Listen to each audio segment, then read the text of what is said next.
selamat siang sahabat Kizoko Indonesia. Hari ini ketemu lagi sama aku Rahmi.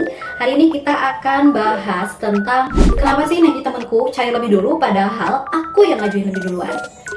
Itu sering banget nih ditanyain oleh CMPTC yang lagi urus neng. Ya bingung banget juga ya kalau misalnya kita ngajuin lebih dulu tapi yang cari duluan ternyata teman kita sendiri gitu kan. Padahal kita urus barengan, berkaisa yang sama, atau bahkan pulangnya pun sama gitu kan, barengan, urus ke Kizokunya juga bareng gitu kan. Tapi untuk alasan kenapa rankingnya tuh cair lebih dulu temennya itu sebenarnya bukan kesalahan dari urutannya gitu ya, melainkan nih yang urus ranking tuh bukan cuma Kizoko Indonesia, bukan cuma CMPTC, dan juga bukan dari Indonesia gitu ya, karena yang urus ranking itu bahkan dari seluruh dunia gitu kan. Pokoknya yang dapat ranking itu berarti kan orang-orang yang memang mereka tuh kerja di Jepang dan mereka sudah pulang ke negaranya sendiri, mereka pasti urus ranking gitu. Makanya nih pihak Tokyo Insurance pun gak akan tahu nih apakah Senpai A dan Senpai B itu memang urusnya barengan atau bagaimana, kita nggak ada yang tahu. Karena ya seperti yang kita ketahui juga nih, untuk yang ngurusin ranking kita tuh bukan cuma satu orang gitu kan, karena yang diurusinnya pun bukan cuma kita aja tapi memang banyak, makanya staffnya pun pasti banyak. Sama seperti staff Kizoko Indonesia ini banyak sekali ya, jadi sama staff di Tokyo Insurance pun seperti itu, jadi bukan hanya satu orang nih, jadi bukan hanya diurus oleh satu orang ya.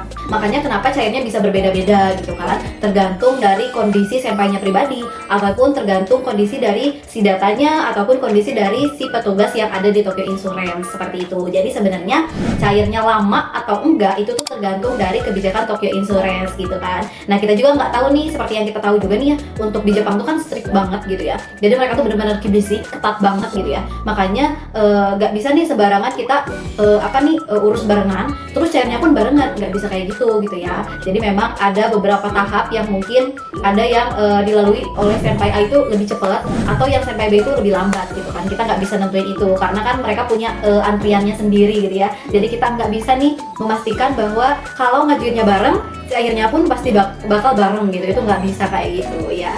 Karena performa staff kita pun beda-beda gitu ya, sama seperti staff Tokyo Insurance gitu. Jadi sebenarnya permasalahannya bukan dari berkasnya ada kurang atau misalkan lain sebagainya gitu, karena di Kizoko Indonesia tuh pasti kalau berkasnya masih ada yang kurang nih gitu, atau misalnya kertasnya ada yang berbeda gitu, si datanya ada yang berbeda, itu pasti kita cek terlebih dahulu gitu kan. Nggak mungkin kita asal-asalan kirim aja gitu kan, nggak mungkin, karena kan itu yang rugi sebenarnya senpai pribadi. Tapi ya kita jaga amanah orang loh gitu, cairin uang banyak. Makanya kita pasti untuk selalu selalu cek gitu kan, cek terlebih dahulu. Makanya nggak mungkin kalau kesalahan dari data kita gitu. Tapi kita nggak tahu juga nih pada saat diverifikasi di Tokyo Insurance apakah ada kesalahan atau tidak, kita nggak tahu ya, karena memang di sana tuh pasti lebih lengkap lagi datanya gitu ya untuk di Tokyo Insurance tuh, karena mereka benar-benar punya data kita tuh dari A sampai Z gitu kan, tentang ranking, tentang kita selama di Jepang bagaimana dan lain sebagainya gitu. Sesimpel misalnya nih kita nggak ada yang tahu, mungkin dari staff Kizoko udah lolos nih verifikasinya gitu ya, tapi kita nggak tahu nih, mungkin Tokyo Insurance punya verifikasi yang lain yang